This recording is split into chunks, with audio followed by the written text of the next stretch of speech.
সূরা ইখলাস কতবার পড়লে আপনি সাথে সাথে ফলাফল পাবেন এটা অনেকেই জানে না। অনেকে জিজ্ঞেস করেন যে হুজুর সূরা ইখলাস কখন এবং কতবার পড়লে এটা সাথে সাথে ফলাফল পাওয়া যাবে।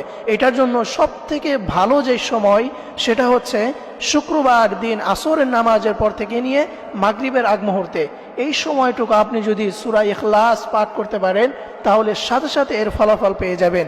এটা পড়ার নিয়ম হচ্ছে আপনি সর্বপ্রথম আপনি 3 বার দরুদ শরীফ পাঠ করবেন। দরুদের মধ্যে শ্রেষ্ঠ দরুদ হচ্ছে দরুদে ইব্রাহিম, অর্থাৎ যেটা আমরা নামাজের ভিতরে পড়ি, আল্লাহুম্মা সাল্লি আলা মুহাম্মাদ ওয়া আলা আলি মুহাম্মাদ কামা সাল্লাইতা আলা ইব্রাহিম ওয়া আলা আলি ইব্রাহিম ইন্নাকা হামিদুম মাজিদ, আল্লাহুম্মা বারিক আলা মুহাম্মাদ ওয়া আলা আলি মুহাম্মাদ কামা বারাকতা আলা ইব্রাহিম ওয়া আলা আলি ইব্রাহিম।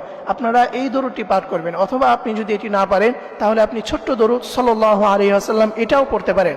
আপনার হাতে গুনে গুনে 3 বার দরুদ শরীফ পাঠ করবেন। এরপরে আউযু বিল্লাহি মিনাশ শাইতানির রাজিম এবং বিসমিল্লাহির রহমানির রহিমের সাথে আপনারা সূরা ইখলাস হাতে গুনে গুনে 11 বার পাঠ করবেন এবং শেষে আবারও 3 বার দরুদ শরীফ পাঠ করবেন।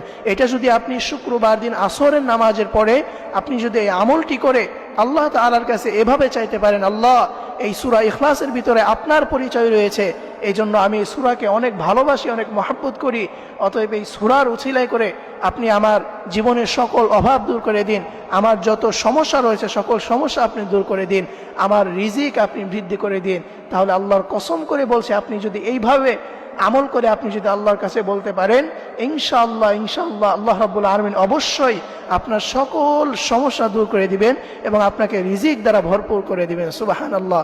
এজন্য প্রিয় ভাই এবং প্রিয় বোনেরা, আমার শুক্রবার দিন আসরের পরে এই সময়টুকু খুবই গুরুত্বপূর্ণ সময়, এটাকে হেলাই খেলাই কাটিয়ে দেওয়া যাবে না। এই সময়টুকুতে আপনি এই সূরা ইখলাসের আমলটাও করবেন, তাহলে ইনশাআল্লাহ আল্লাহ রাব্বুল আলামিন আপনাকে এই পরিমাণ রিজিক দান করবেন যেটা আপনি কোনোদিনও কল্পনাও করতে পারবেন না। আল্লাহ রাব্বুল আলামিন সকলকে এই সূরা ইখলাসের আমল করে তাদের রিজিক বৃদ্ধি করার তৌফিক দান করুক। সকলেই পড়ি আমিন।